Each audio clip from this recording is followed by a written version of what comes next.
The bright lights of the space station hurt Ellie Mason's eyes as she stepped off the shuttle. After 3 weeks in the darkness of space, the gleaming metal walls and bright blue lights of the Galactic Council station felt too intense. She blinked a few times and stood taller. As the first human to set foot on the station, she knew all eyes were on her. Behind Ellie came Captain Frank Daniels, his gray hair cut short and his blue uniform perfectly pressed. Next were Science Officer Diane Bennett, Communications Officer Ryan Pierce, and Security Chief Alan Garcia. They made up the first human team to meet the Galactic Council. "Remember," Captain Daniels whispered to his team, "we represent all of Earth today." Ellie nodded. As chief xenobiologist of the USS Horizon, she had studied for this moment her whole life. First contact, real aliens. Not just signals from space or distant observations, but face-to-face meeting with beings from other worlds. The door at the end of the dock slid open. 3 tall figures walked toward them. Ellie felt her heart beat faster. The aliens were about 7 feet tall with thin bodies and light blue skin that seemed to glow from within. They had 4 arms each and moved with strange grace like they weighed almost nothing. "Greetings, humans of Earth," said the alien in the middle. Its voice sounded like music, rising and falling in strange patterns. "I am Overseer Zextral of the Galactic Council. These are council members Vrillanax and Elamore." Ellie stepped forward as planned. "I am Lieutenant Ellie Mason of Earth. We bring greetings and friendship from our world." Zextral's large eyes blinked slowly. The alien had no visible nose. Just small slits where a human nose would be. Its mouth was small and lipless. "We have watched your world with great interest," Zextral said. "Your advancement from simple tools to space travel was remarkably quick." Something in the way Zextral said "remarkably" made Ellie feel uneasy. Was that fear in the alien's voice? "Please follow us to the greeting chamber," Vrillanax said. "The council awaits your arrival." As they walked through the station, Ellie noticed everything seemed designed for beings larger than humans. The ceilings were high, the doors wide, and the gravity felt light. She found herself bouncing slightly with each step. "The artificial gravity is set to council standard," Elamore explained, noticing Ellie's strange walk. "It is perhaps 70% of your Earth gravity." "It feels nice," Ellie said with a smile. "Like being a child again, jumping on a bed." The 3 aliens exchanged looks that Ellie couldn't read. They entered a large round room, where about 20 more aliens waited. Some looked like Zextral-esque people, but others were completely different. One group had thick fur and short, strong bodies. Another type seemed almost plant-like, with green skin and hair like leaves. All of them watched the humans with what Ellie thought might be worry. "The full council," Captain Daniels whispered. "We're making history here." Zextral led them to the center of the room where a large circular table stood. On it sat a strange crystal object that glowed with inner light. "Before we begin official talks," Zextral announced to the room, "we perform the ceremony of truth. This crystal will record our first meeting for the council records." Zextral picked up the crystal. It flashed brightly as the alien's 4 hands touched it. "This is the oldest artifact in council possession," Zextral explained. "It has witnessed the joining of every species in our alliance." As Zextral turned to place the crystal in a holder, one of the alien's 4 hands slipped. The crystal fell from Zextral's grip. Ellie moved without thinking. Her hand shot out and caught the crystal before it could hit the floor. The room went completely silent. Ellie looked up to find every alien staring at her. Some had backed away. Others were making strange gestures with their hands or tentacles. "I'm sorry," she said, carefully holding out the crystal to Zextral. "I didn't mean to interfere with the ceremony." Zextral took the crystal with shaking hands. "You caught it, yes?" Ellie said, confused by the reaction. "It looked valuable." "It fell from a height of 2 meters, Vrillanax said quietly. "And you tracked its fall and intercepted it before it struck the ground." Captain Daniels stepped forward. "Lieutenant Mason has excellent reflexes. Is there a problem?" Zextral looked at a device on one arm. "The time is 2:01, the alien said, seeming to speak more to the other council members than to the humans. Note this in the assessment file. Ellie felt cold suddenly. Assessment file? Please let us continue, Zextral said, placing the crystal in its holder. But Ellie noticed the alien kept more distance from her now. The meeting continued with formal introductions. Each council member spoke about their world and asked questions about Earth, but Ellie noticed they asked strange questions. Your world has extreme temperature variations? One furry alien asked. Well, yes, Ellie answered. From about -50 degrees Celsius at the poles to +50 degrees in some deserts, the aliens murmured among themselves. And you have large predator animals on your world? Asked another. We do, Captain Daniels said. Though most large predators are protected now as endangered species. More murmurs. Your world has frequent natural disasters, storms, earthquakes? Illamore asked. Yes, in some regions, Ryan Pierce answered. Is that unusual? The aliens didn't answer directly. As the questions continued, Ellie began to understand. They weren't just curious about Earth, they were afraid of it. And possibly afraid of humans too. During a break in the talks, Ellie pulled Captain Daniels aside. Sir, I think we're being evaluated, not welcomed, she whispered. I'm getting the same feeling, he agreed. Pierce, any thoughts? Ryan Pierce nodded. They keep using a word in their own language when they think we're not listening. My translator is catching bits of it. Something like Deathworlder? Deathworlder? Diane Bennett asked. What does that mean? I think, Ellie said slowly, it means they see Earth as a dangerous planet. And us as dangerous too. Alan Garcia, who had been quiet until now, spoke up. Captain, I recommend we stay alert. Something doesn't feel right about this welcome, Captain Daniels nodded. Agreed, but we proceed as planned. We came in peace. And that's how we'll continue, but keep your eyes open. As they returned to the council chamber, Ellie caught Zextral watching her with those large alien eyes. The overseer quickly looked away. Ellie wondered what tests lay ahead. And she wondered what would happen when the council learned that humans were even stronger, faster, and more resilient than her quick catch had shown, the humans of Earth had. Come seeking friendship among the stars? But Ellie was beginning to think the stars might not be ready for humans. Captain Daniels called a meeting in their private quarters aboard the station. The Galactic Council had given them a suite of rooms that seemed too large, with high ceilings and furniture built for taller beings.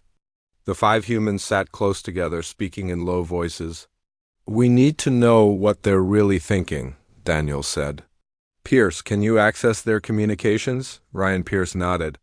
He was the best communications officer in the fleet, with a gift for languages and technology. Their systems are advanced, but not that different from ours. I've been working on it since we arrived. He pulled out a small device and tapped it. Strange symbols appeared in the air above it. I've picked up some transmissions between council members. They're using encryption, but I've broken parts of it. Ryan's face looked serious.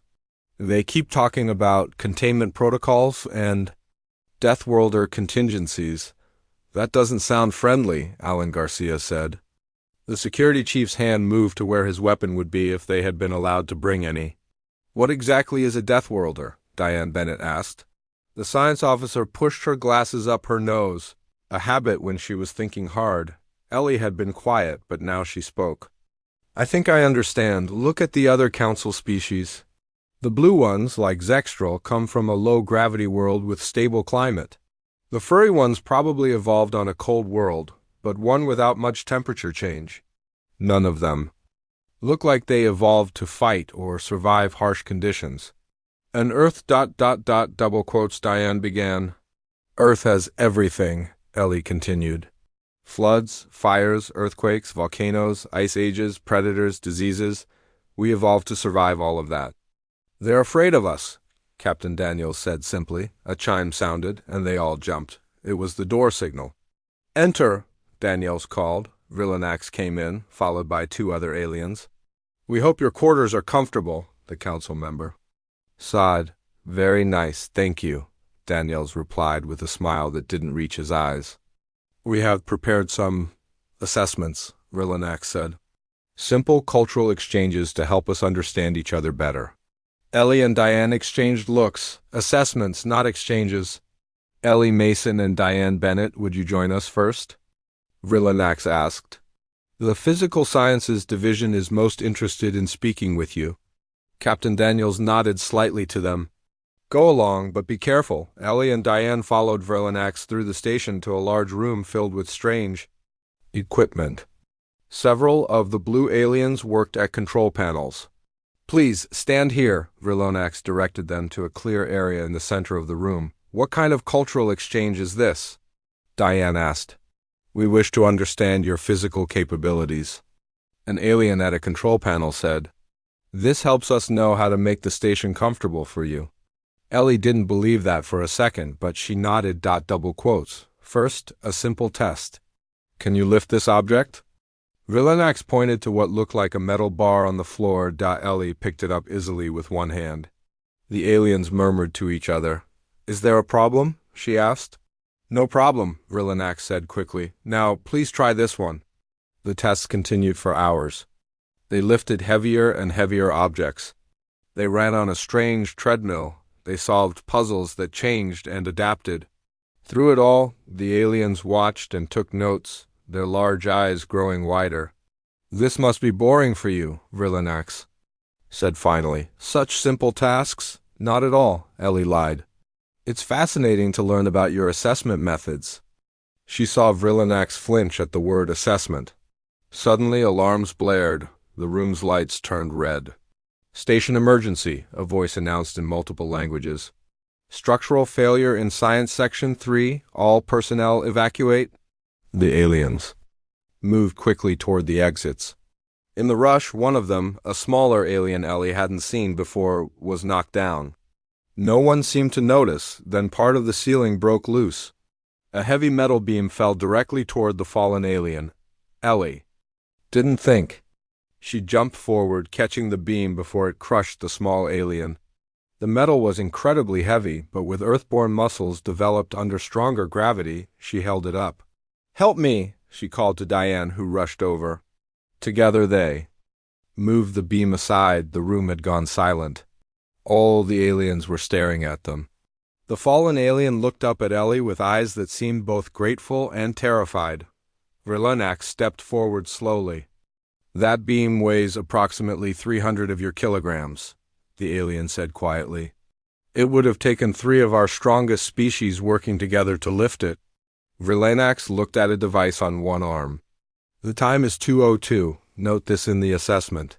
File. Ellie helped the small alien up. Are you hurt? No, the alien whispered. You saved me.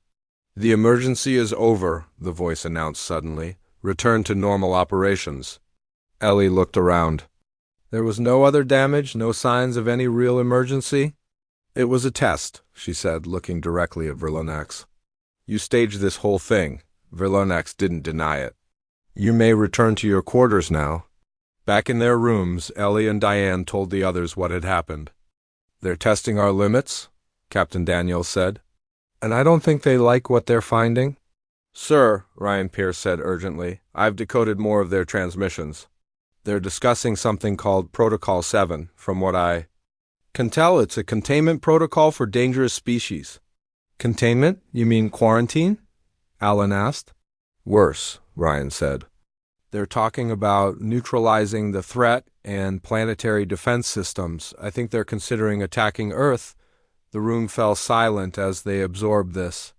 They see us as dangerous animals, Ellie said finally, because we're stronger and faster than they are. We need to get back to the horizon, Captain Daniels decided. Send a warning to Earth. Alan shook his head. They're watching every move we make. And the horizon is locked in their docking system. We can't just leave? Then we need more information, Daniel said. We need to know exactly what they're planning and when. They've invited us to a formal banquet tomorrow, Diane said. All the council members will be there. Could be our chance to learn more. Or it could be a trap, Alan warned. Captain Daniels looked at each of them. We came here in peace. We offered friendship, if they want to see us as predators instead. His voice hardened. Then maybe we should show them what humans are really capable of. Ellie thought about the fear in the aliens' eyes when she caught the falling beam. They were right to be afraid, she realized. Not because humans wanted to hurt them, but because if threatened, humans would do whatever it took to survive. They're treating us like lab rats, Alan said angrily. Or worse, Ellie replied. Like predators they're considering putting down. In the darkness of space outside the station window, the USS Horizon waited. Tomorrow would decide if humans would be welcomed among the stars, or if they would have to fight for their place in the galaxy. The grand banquet hall glowed with soft blue light. Long tables filled the room, covered with strange foods from across the galaxy. Aliens of all shapes and sizes moved around, talking in different languages. At the center was the council table.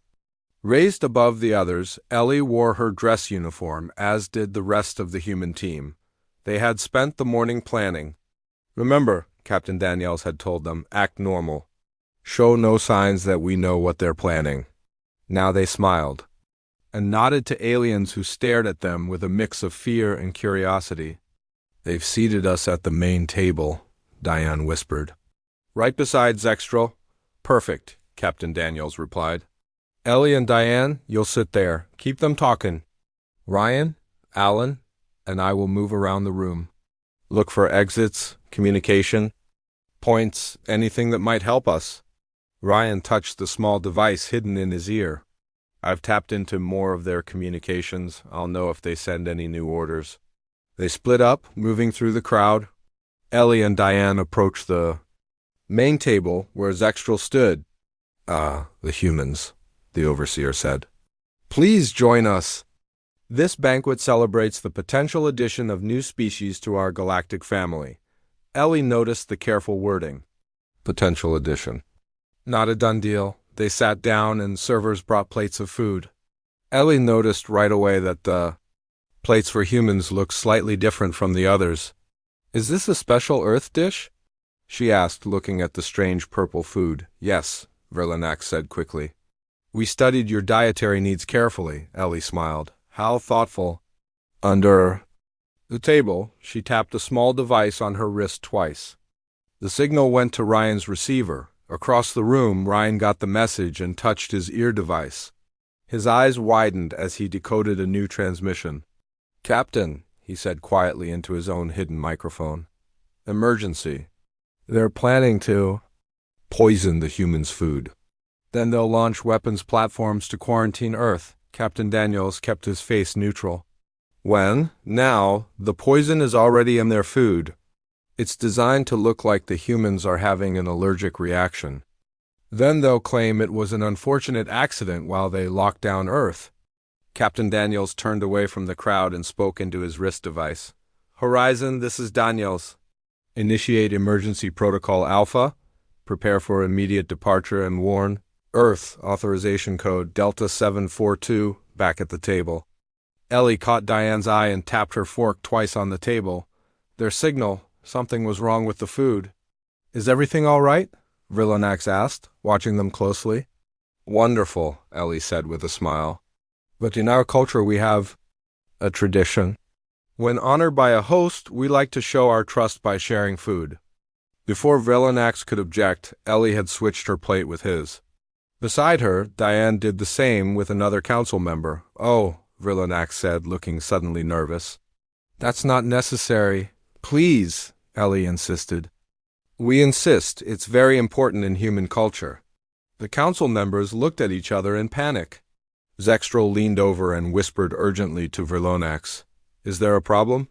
Ellie asked innocently. No, Zextral said, too quickly. No problem. Ellie picked up her fork, now with Verlinax's untainted food, and took a bite. Delicious, she said. Diane did the same. The council members stared at their plates, the ones meant for humans, and didn't move. Aren't you hungry? Diane asked Verlinax. I suddenly don't feel well, the alien said. That's too bad, Ellie said, continuing to eat. The food is excellent. Several minutes passed. The council members became increasingly nervous as Ellie and Diane, showed no signs of being affected by the food. Suddenly, Ryan's voice came through Ellie's hidden earpiece. Captain Daniels has signaled the horizon. They're breaking dock now. We need to get out of here in 10 minutes. As if on cue, several council security guards entered the banquet hall. They moved directly towards Zextral, who was speaking urgently into a small device. The humans show no effects, Zextral was saying. Yes, I understand. Contain them immediately. The overseer looked up and saw Ellie watching. Their eyes met, and Ellie knew the pretense was over. You knew, Zextral said. We knew, Ellie confirmed. Ze Extral pressed another button on the device. Security alert. The Deathworlders are hostile. Capture them immediately. The time on Zextral's device showed 2:03. The security forces moved forward, drawing weapons. They were large aliens with thick armor and serious faces. Now would be a good time to leave, Diane whispered. Ellie stood up slowly, hands raised. There's no need for violence, she said loudly. We came in peace. Your kind always says that, Zextral replied. Before the bloodshed begins.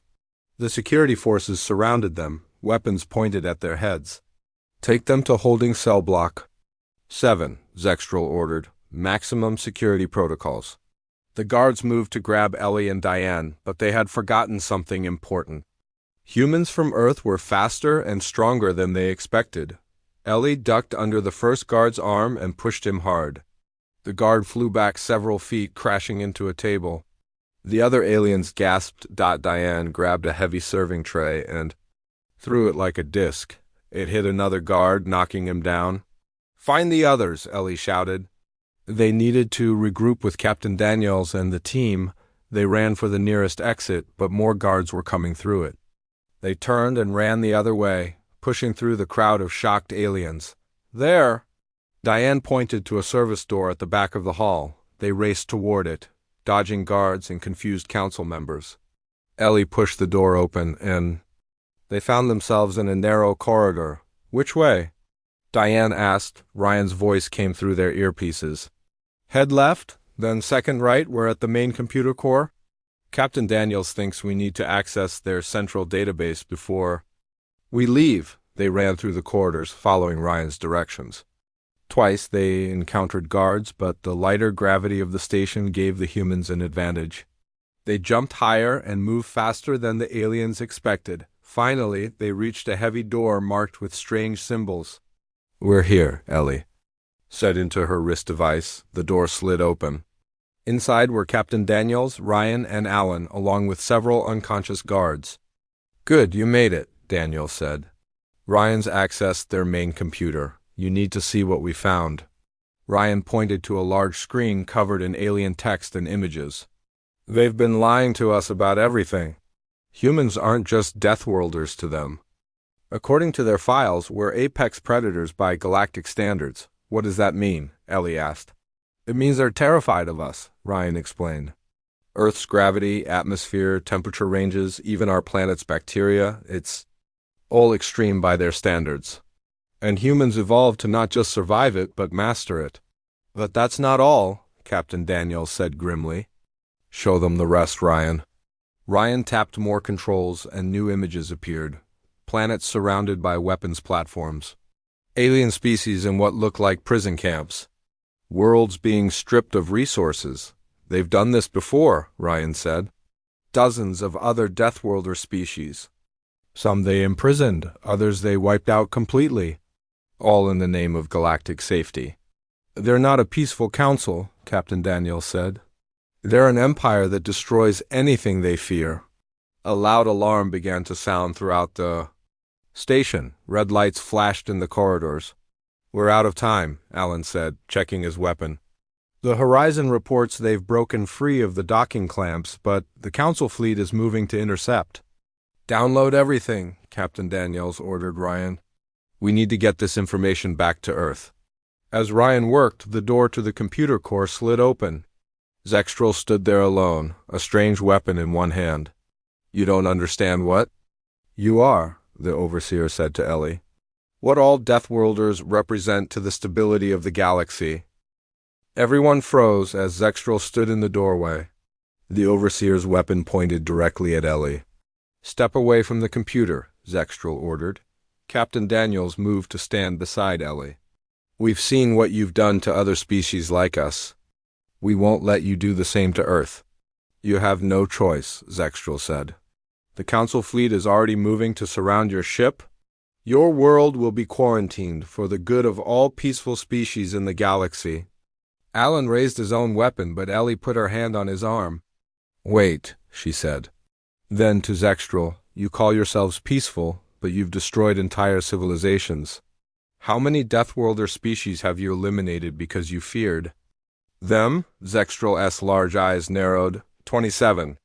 All dangerous, all unpredictable, just like humans. "We came here offering friendship," Ellie said. "You responded with lies and poison." "A necessary precaution," Zextral replied. "History has shown that Deathworlders cannot coexist with normal species.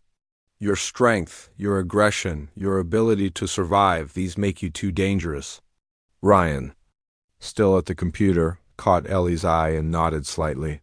He had finished downloading the Council's files. "What about the species you've imprisoned?" Diane asked, moving slowly to one side. She was trying to distract Zextral. "We saw the files. You're keeping some Deathworlders alive in camps." "The ones who could be controlled," Zextral said. "They serve the Council now, working in environments too harsh for normal species." "You mean as slaves," Captain Daniels said flatly. Zextral made a dismissive gesture with one of his forearms. "They are dangerous beings. It is better for the galaxy that they serve a purpose rather than threaten peace." While they talked, Alan had moved slowly to the side of the room. Now he caught Captain Daniels' eye and nodded. "Enough talk," Zextral said. "You will come with me now, or I will be forced to use this weapon." "What does it do?" Ellie asked, stalling for time. "It targets your nervous system," Zextral explained. "Quite painful, but it will not kill you. The Council prefers to study new species before deciding their fate." Alan suddenly threw a small metal object across the room. It crashed loudly against the far wall. When Zextral turned toward the noise, Alan leaped forward with Earthborn speed and knocked the weapon from the alien's hands. Zextral stumbled back in shock. "How did you—" But Alan was already moving again, faster than the alien could track. He grabbed Zextral's arms and held the overseer still. "What should we do with him, Captain?" Alan asked. "Tie him up," Captain Daniels ordered. "We need to get to the horizon." Ryan pulled a small device from his pocket. "I've got the station map from their computer. There's a maintenance tunnel that leads directly to the docking bay. We can avoid the main corridors where guards will be looking for us." "And the horizon?" Ellie asked. "Captain Stone reports they've broken free but are holding position just outside the station's weapon range." Ryan replied, "They're waiting for us." "They used cord from their equipment to tie Zextral to a chair?" The overseer watched them with those large alien eyes. "You're making a mistake," Zextral said. "Even if you escape, the Council will find your world." "We always do." "Not this time," Ryan said, holding up the small device containing the downloaded files. "We have all your secrets now, and we'll warn every other species you've targeted." They turned to leave, but Ellie paused. Something Zextral had said bothered her. 27 species, she said. "You said you've eliminated 27 Deathworlder species. Why? What makes us so different from you?" Zextral looked at her with what might have been pity. "You evolved on a world that tried to kill you every day.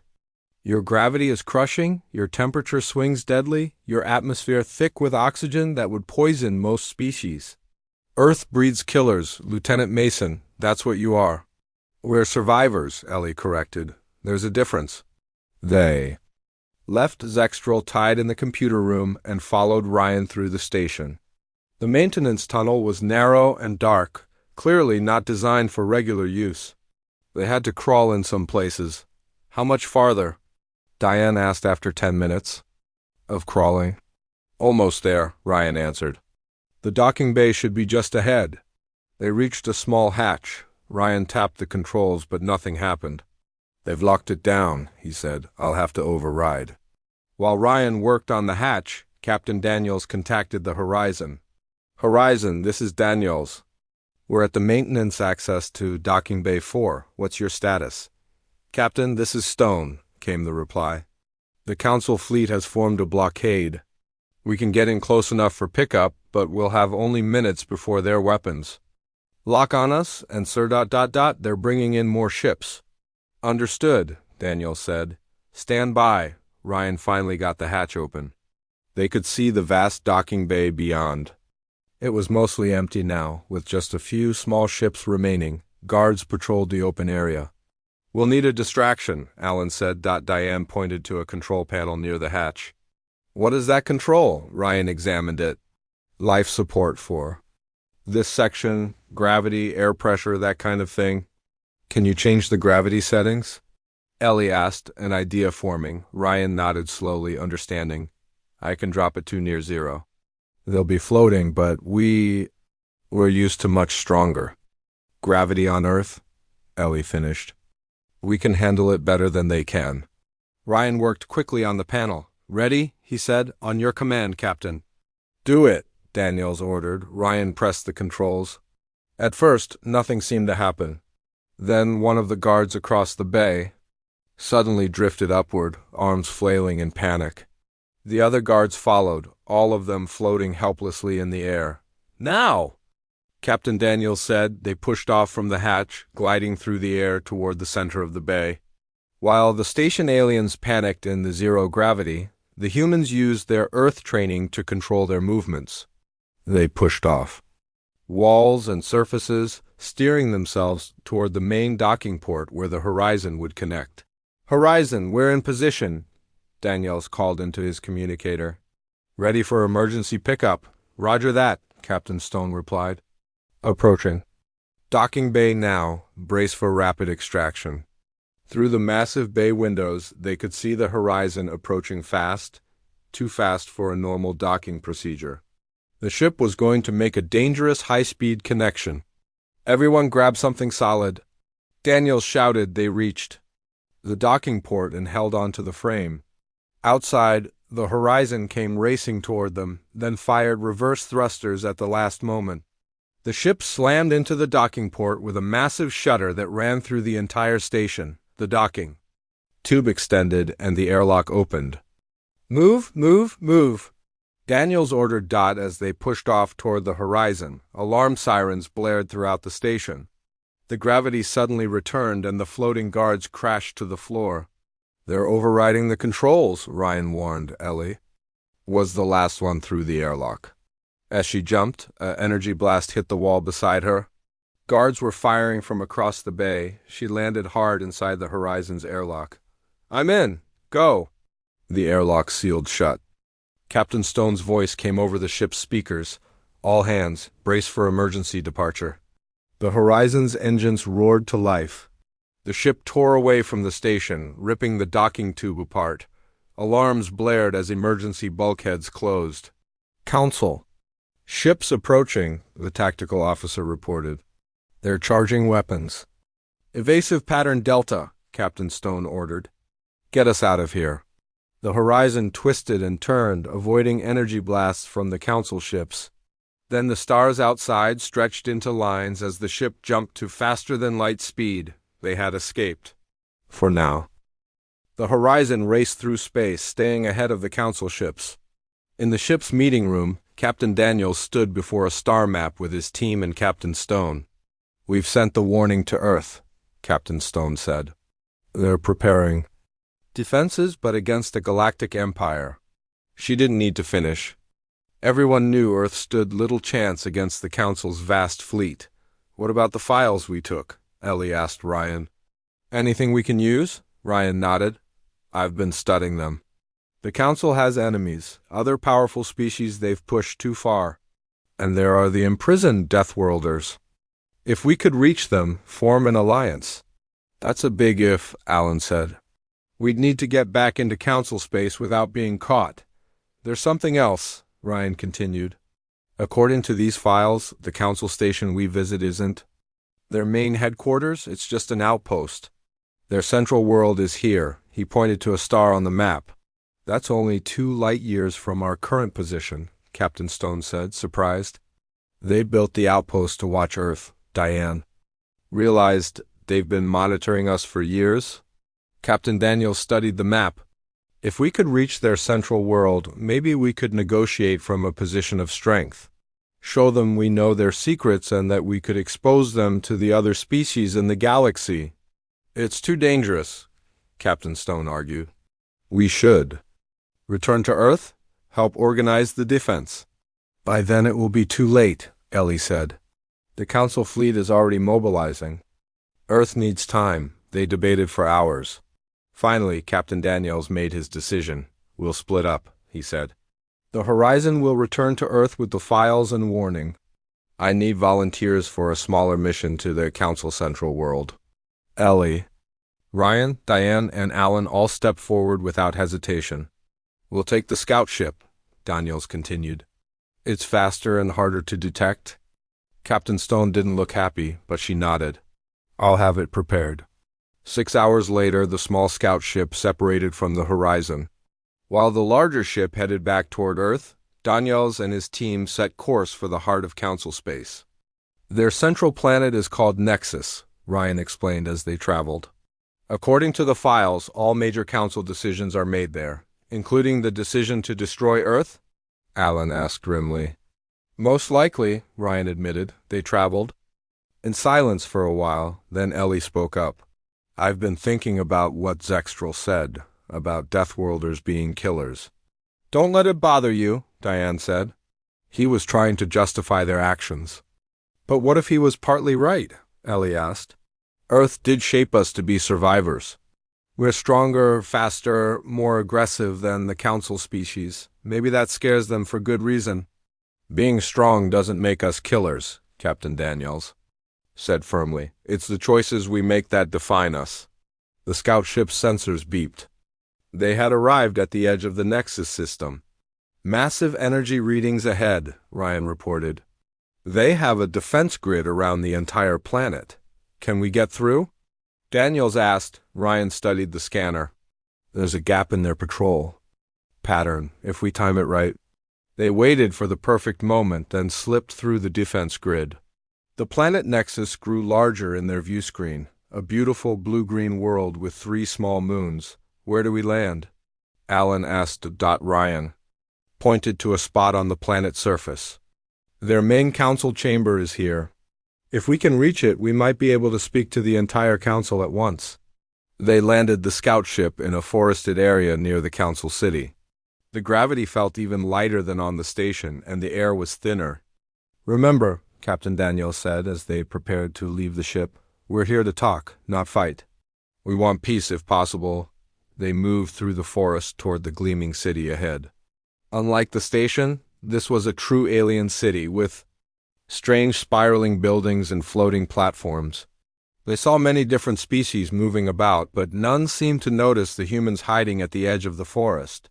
The council chamber is that central building, Ryan whispered, pointing to a tall structure at the city's heart. But how do we get in? Suddenly a voice spoke from behind them. You don't. They spun around to find Zextral standing there with several armed guards. How did you? Daniels began. Did you think we wouldn't track your ship?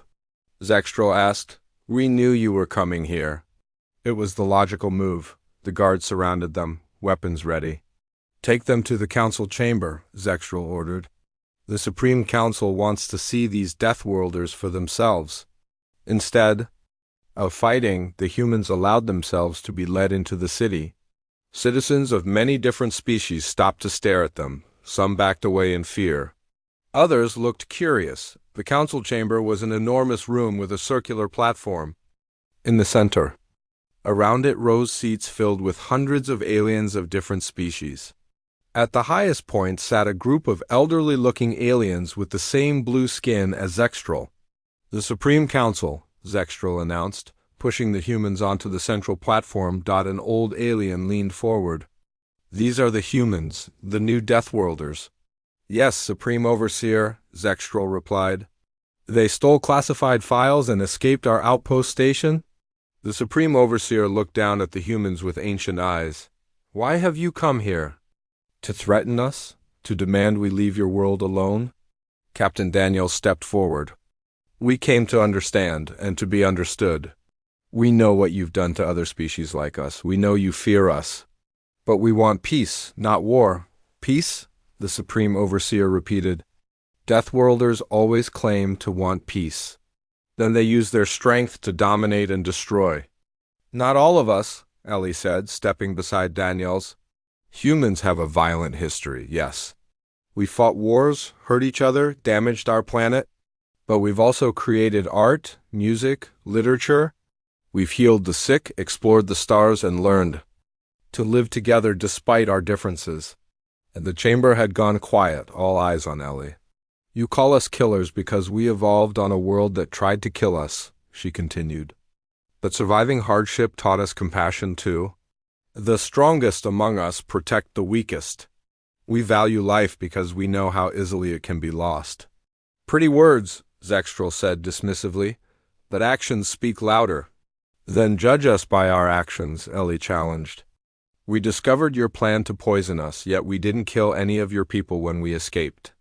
We found out you planned to attack our world, yet we came here to talk instead of fight. She looked around the chamber at all the different alien species. You fear us because we're different, because we're strong. But strength can protect as well as harm. Instead of enemies, we could be allies. The Supreme Overseer studied her for a long moment. And what of the other Deathworlder species we've contained? Would you free them too? Create an alliance of the galaxy's most dangerous beings? Not to threaten you, Captain Daniel said, but to help. There must be places in the galaxy too harsh for your people to go, resources you can't reach, problems you can't solve. Deathworlders could help with those things. Murmurs spread through the chamber as the council members discussed this idea. The Supreme Overseer raised a hand for silence. You suggest a complete reversal of our most fundamental policy. For thousands of years, we have contained the Deathworlder threat. You ask us to embrace it instead. I ask you to see strength as an asset, not a threat, Ellie replied. Zextral stepped forward. Supreme Overseer, these humans are clever with words, but they remain dangerous. I recommend immediate containment and— You've said enough, Zextral, the Supreme Overseer interrupted. Your fear has clouded your judgment. The old alien looked at Ellie. Human, you speak of peace, but your kind has known only one small world. How would you act with the power to travel between stars? With technology that could destroy planets? Would you still choose peace then? I can't promise what every human would do, Ellie admitted. But I know what we can do together, if given the chance. The Supreme Overseer checked the time on a device, similar to Zextral-S. It is 2:04, the old alien said. Then, unexpectedly, the Supreme Overseer smiled. Perhaps the apex predator truly is more than just a killer. The entire chamber fell silent. We will consider your words, the Supreme Overseer said finally. For now, there will be no attack on Earth. We will form a committee to study this new approach to Deathworlder species. It wasn't a complete victory, but it was a start. A chance for humans to prove themselves not just as survivors, but as partners in a larger galactic community. As they were led from the chamber, Ellie caught Zextral watching her with those large alien eyes. This time there was something new. There, not just fear, but perhaps a glimmer of respect. Ellie smiled. The journey ahead would be difficult, but the first step toward peace had been taken. The apex predator had shown that true strength lies not in domination, but in the power to choose a better way.